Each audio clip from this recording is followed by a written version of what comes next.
Alô galera, Vascaínadas aqui, Marcelo falando. Hoje pela manhã abri o YouTube, né, estúdio, e tinha lá um inscrito pedindo para eu falar sobre a matéria da Net Vasco, Super Vasco, sobre a recuperação judicial, né? E eu respondi, já devo ter falado sobre isso algumas vezes, tem vários vídeos sobre isso, né?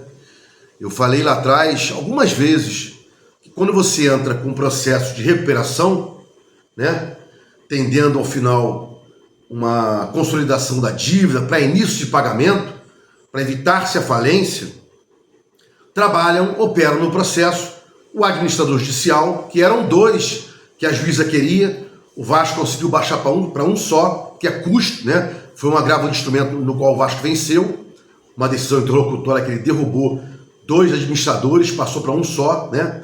Importante isso, diminuição de custo. Fala também o promotor de justiça, que atua tanto nas recuperações judiciais quanto nas falências, né? Curador, né? E depois o magistrado fala, né? Decide, melhor dizendo. Administrador opina, promotor de justiça que atua nas varas empresariais opina, né? E depois o juiz decide. Então, tô vendo aí, né? Urgente, não sei o quê. MP faz impugnações e tal, é do jogo, né? O Vasco apresentou um plano, claro, tentando pagar o mínimo possível, colocando lá embaixo tudo que você possa imaginar, valores, né? O maior prazo de pagamento possível, e MP, né? Fiscal da ordem jurídica, né?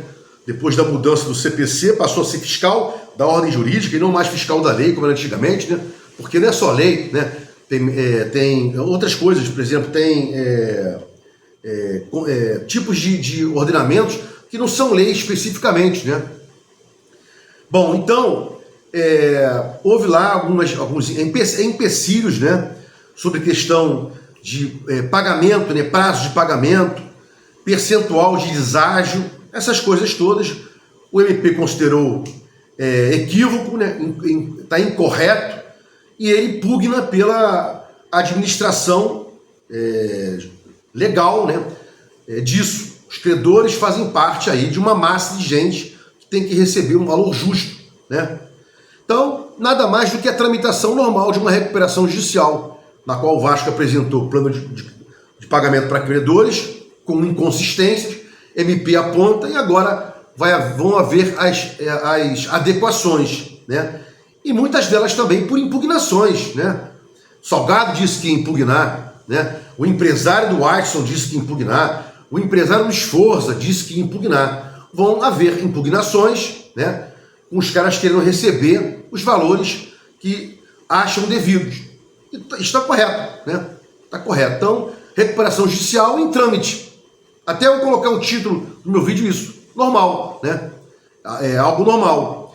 Essa negociação aí entre Vasco, né, e credores, com as participações do administrador judicial, do promotor de justiça e, ao final, da magistrada lá, titular da vara empresarial, na qual tramita a recuperação judicial do Vasco aqui em voga, né? Bom, André Gomes regularizado, né? Essa é a notícia. Reforço ou outra contratação? Tá pronto para jogar?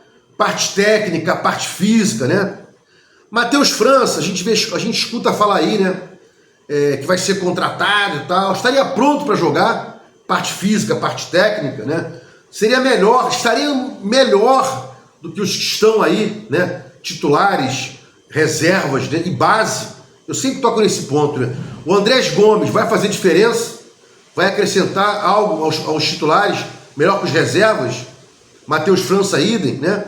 Bom, rescisão do João Vitor, já era previsto sair, né? Só que reitero que o Diniz disse que não tinha isso, né?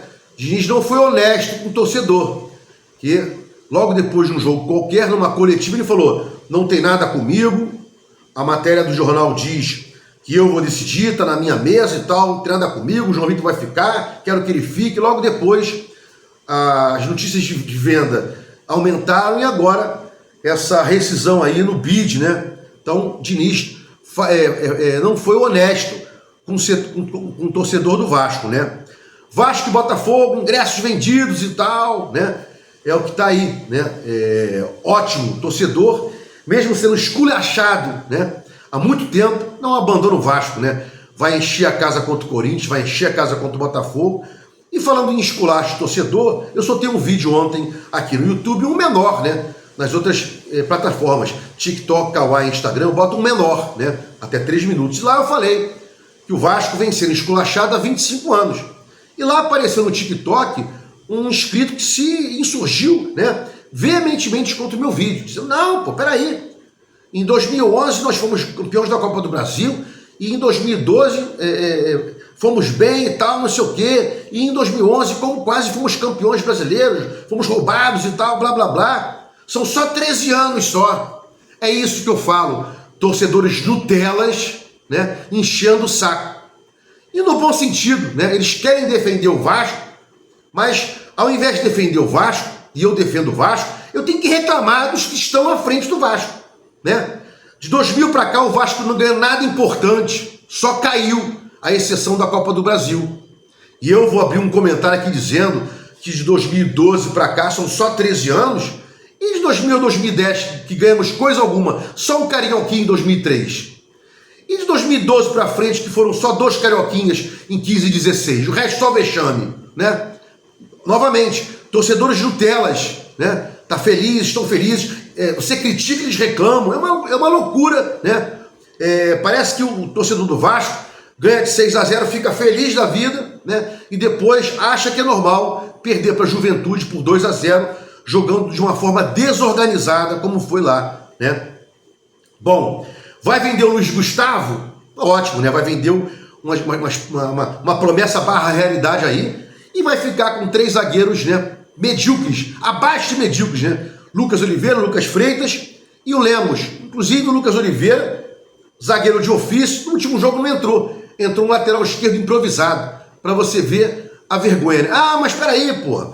Lucas Oliveira é com o pé direito, não poderia entrar na esquerda. Tudo bem, esse argumento eu vou até aceitar. E dizem, uns falam, Luiz Gustavo já estava vendido, não poderia jogar. O Vasco estava com medo de algum problema, né? Já tinha um pré-contrato, alguma coisa assim.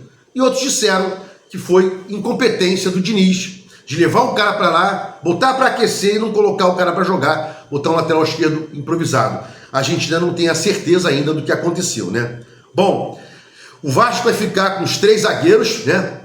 Fora de forma, parte técnica, física, né? Lucas Oliveira, Lucas Freitas e Lemos. Contratou esses 3 e vai trocar os 3. O que é isso? Incompetência, né?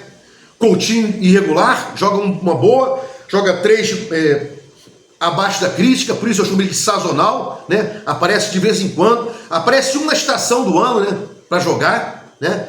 E mais uma vez aí, vergonha, mais vergonha, né? Emerson, Rodrigues, Maxime, Jean David, primeira janela do Pedrinho, patética, e depois Lloyd, Garré, mais patético, né? Só o Nuno, né? Deu certo, só o Nuno deu certo, né? Que também não é aquele jogador intenso, regular de todos os jogos, mas só o Nuno deu certo. E o engraçado, não era o plano A. Quem esqueceu, eu lembro. Nuno não era o plano A do Vasco, talvez fosse o plano C. E veio e deu certo, né? A gente fala, os antigos falam, foi uma contratação de orelhada, né? Bom, se gostou dos comentários, inscreva aqui no meu canal Vasco Análise, dá um like para mostrar o YouTube engajamento, sininho para mostrar o YouTube que você quer receber meus vídeos. Quando forem lá, Vasco Análise, fiquem com Deus. O YouTube não está notificando meus vídeos, não está notificando ninguém dos meus vídeos, né? 2 inscritos vieram reclamar que não estão sendo notificados dos meus vídeos. É o YouTube, a gente já conhece essa plataforma, né? Vasco Análise, fiquem com Deus e até o próximo vídeo.